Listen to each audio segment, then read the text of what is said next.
guys, it's Tina from Tina's English Library Group, and today we are speaking about one of the last topics that we touched, and it was animals. We were speaking about wild animals and domestic animals. So let's try to and go through the words that you said that were new to you. Look at this. We got some words.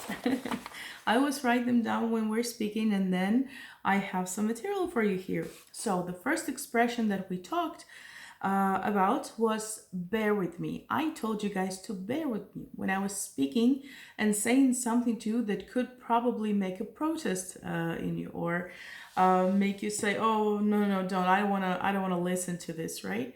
So when you use expression "bear with me," means wait until I finish my thought to make your judgment. Let me explain. Hold it. Wait a minute. So in Polish you would say wstrzymaj się, czekaj chwilę, right? So you can say bear with me. Okay, I'm gonna tell you that I don't agree with you, but bear with me. Let me give you the idea of what do I think. So this is the expression that I usually use, and you heard me using that several times, and you can use it too, of course. Next thing, we were speaking about the word pet. So pet is a domestic animal. What does it mean, pet? Pet is a noun.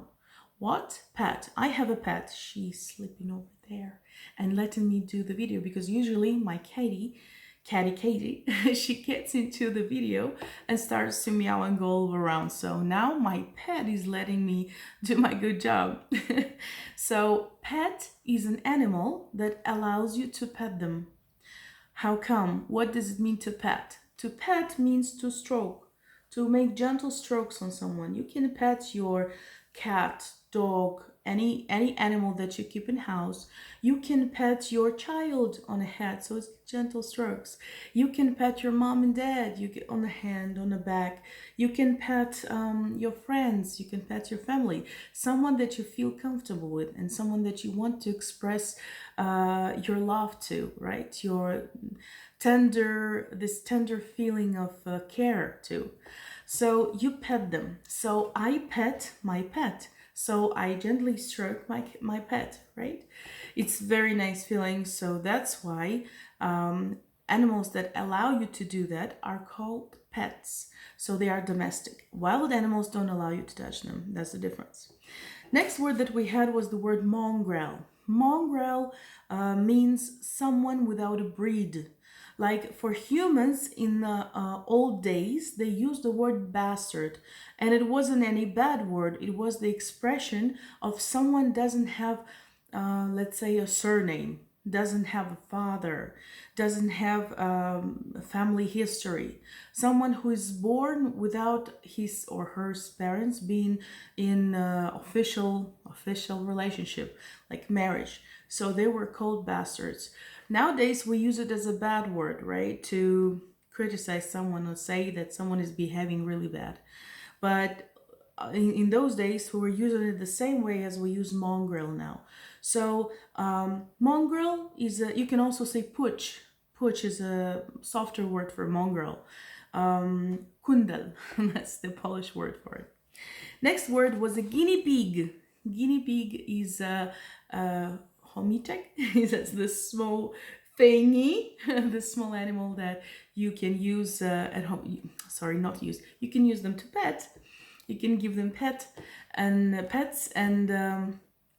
you can have them in your house. You can put them in your house for your children to play with, and of course take care of them.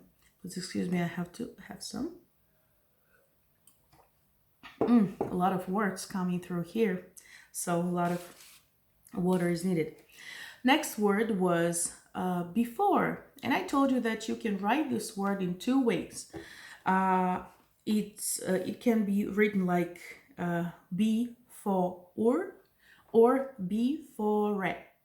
Before means before something, to do something ahead, right?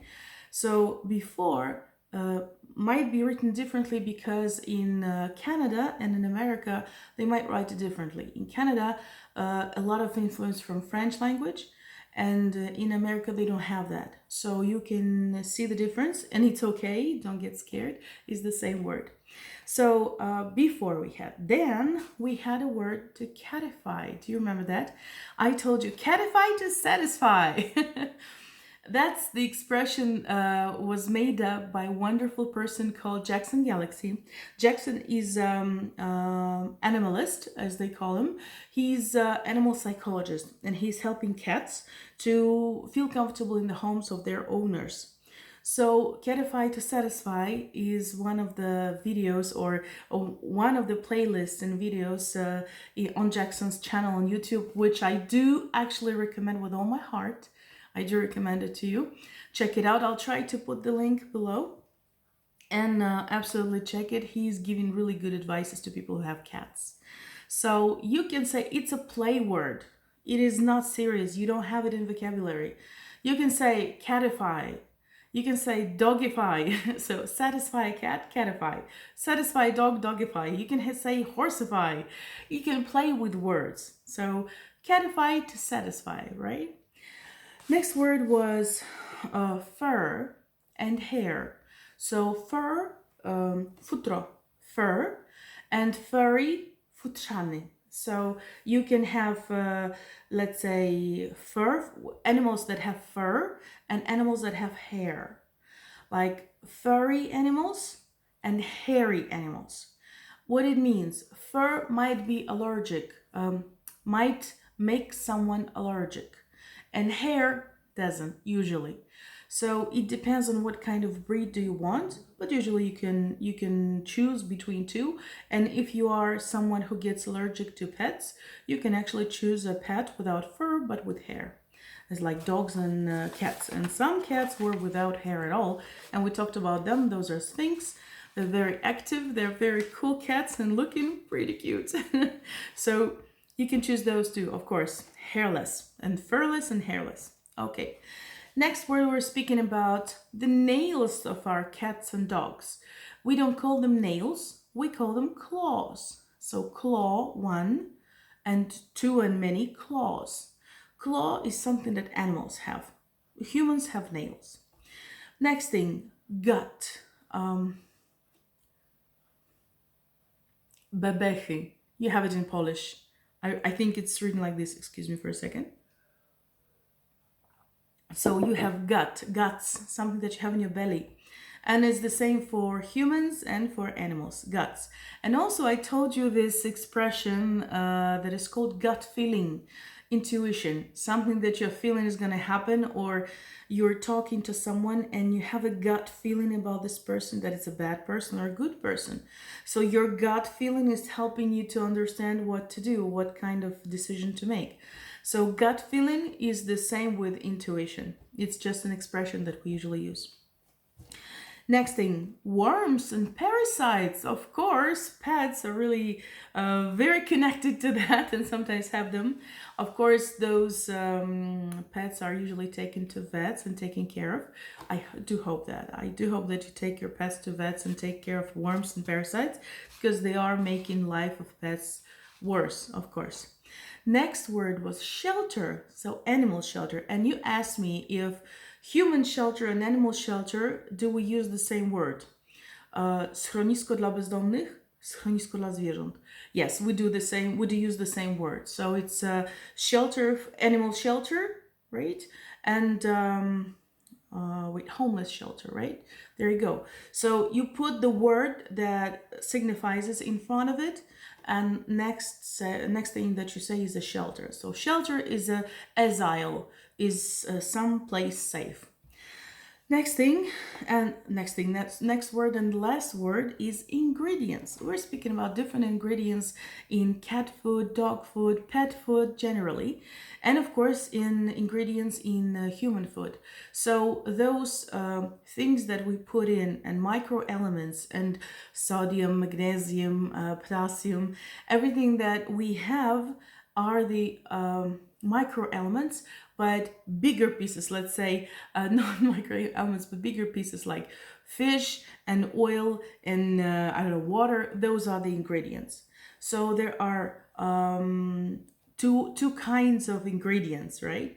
You can have ingredients for the food, for the dish, or you can have ingredients when they are spoken in quotes, ingredients of some kind of one product. Let's say it's you call it, wait, iron, right? Iron or salt or whatever it is. So you say ingredients when you're speaking about the food. How many ingredients does this dish have?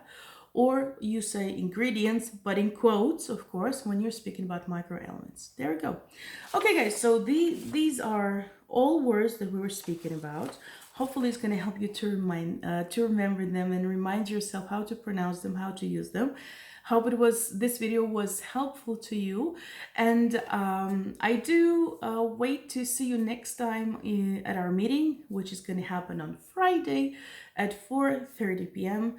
And if anything happens, guys, I'm going to let you know, and library will let you know. But if nothing happens, we're good to go. See you there, and thank you for watching. If it's okay with you, make a thumb up.